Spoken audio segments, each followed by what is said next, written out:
باقر کے جو بھائی تھے طاہر بن زین العابدین، وہ بھی ساتھ ہی ان کا مزار تھا۔ اور پھر جب میں نے زیارتیں کر لی، ان کو چوما، فاتحہ خوانی کے بعد باہر آیا تو میں بڑا ایسے پریشان تھا، ایسے مغموم میرا چہرہ تھا۔ پھر وہ مجھے عربی میں پوچھتا ہے، بھائی میں نے تیرے لیے دربار بھی کھول دیا، تو نے زیارت بھی کر لی، اب کس لیے تو اداس ہے؟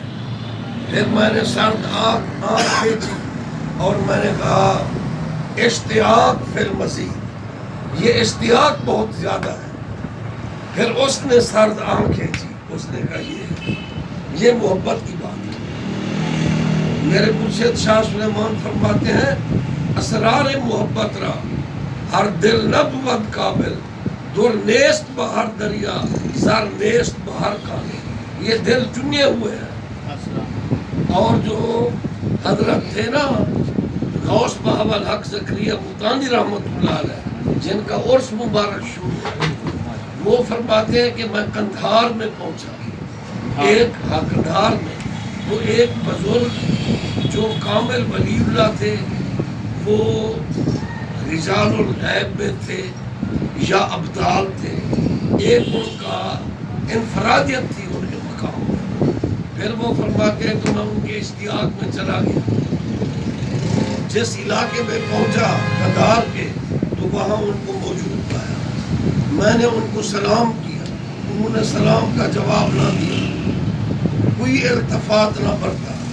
آپ فرماتے ہیں میں مسلسل 2 سال ان کی خدمت میں جاتا رہا، اور میں سلام کرتا اور وہ التفات نہ فرماتے، جواب بھی نہ دیتے وعلیکم السلام کا۔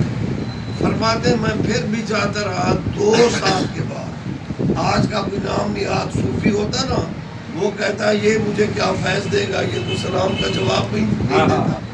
لیکن 2 سال کے بعد جب آپ نے سلام کیا تو انہوں نے سلام کا جواب دیا، اور انہوں نے فرمایا کہ تیری استقامت کو میں داد دیتا ہوں، تو نے اتنا صفا کیا اور تو میرے پاس آیا، تو میں تو تجھے التفات نہیں برتتا تھا۔ آپ نے فرمایا کہ اگر میں 30 سال آپ کی خدمت میں آتا رہتا، میں آتا ہی رہتا، میری خواہش تھی کہ آپ مجھے سلام کا جواب دیں۔ آپ توجہ فرمائیں، تو انہوں نے فرمایا 30 سال سے میں اپنے یار کے عشق میں گم ہوں، آج میرے یار نے مجھے اجازت دی ہے اور میں تجھ سے کلام کر رہا ہوں، اور جو تیری استقامت ہے میں خوش ہوا۔ پھر انہوں نے جو اپنی جائے نماز پر بیٹھے تھے، جیب سے کچھ اشرفیں انہوں نے نکالی، اور حضرت غوث بہاول حق رحمۃ اللہ علیہ فرماتے ہیں وہ اشرفیں مجھے عنایت فرما دیں۔ پھر مصلی پر کھڑے ہو گئے، پھر اس کے بعد جس مصلی پر جائے نماز پر بیٹھے تھے وہ مجھے عنایت فرما دیں۔ وہ عنایت فرمانے کے بعد پھر خاموش ہو گئے۔ اب آپ فرماتے ہیں یہ تو عالم تحیر میں شاید چلے نہ گئے ہوں، اب یہ پھر خاموش ہے، اب سکوت طاری ہے، اور دل میں کہہ رہا ہوں کہ اللہ کرے اب پھر کوئی بات کر لے۔ اب وہ خاموش کھڑے ہیں اور میں ادب سے خاموش کھڑا ہوں، اور کچھ دیر کی خاموشی کے بعد فرماتے ہیں کہ اب آپ چلے جاؤ، آپ دور کے مسافر ہو، چلے جاؤ، آپ کا سفر کافی ہے۔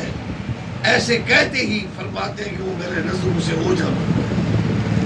اوجھل ہوئے، تو میں حیران تھا۔ ان کی وہ جائے نماز جس پر روزانہ وہ بیٹھے ہوتے تھے وہ میرے ہاتھ میں ہے، زاد راہ ان کا دیا ہوا میرے ہاتھ میں ہے، اور وہ میرے آنکھوں سے اوجھل ہو گئے۔ پھر ان کی یہی آواز گونج رہی تھی میرے کانوں میں، آپ دور کے مسافر ہو، اب چلے جاؤ۔ ایک گلاں بڑیاں دور دیا جی میں سر لتے منصور دیا، علم باطن ہم چو مسکا، علم ظاہر ہم چو شیر۔ عالم دین کا علم دودھ ہے، بے شک دودھ نور ہے، میں مانتا ہوں، لیکن علم باطن ہم چو مسکا۔ جو اہل اللہ کا علم ہے وہ مکھن ہے، وہ خلاصہ ہے، وہ نچوڑ ہے اس کا۔ اللہ تعالیٰ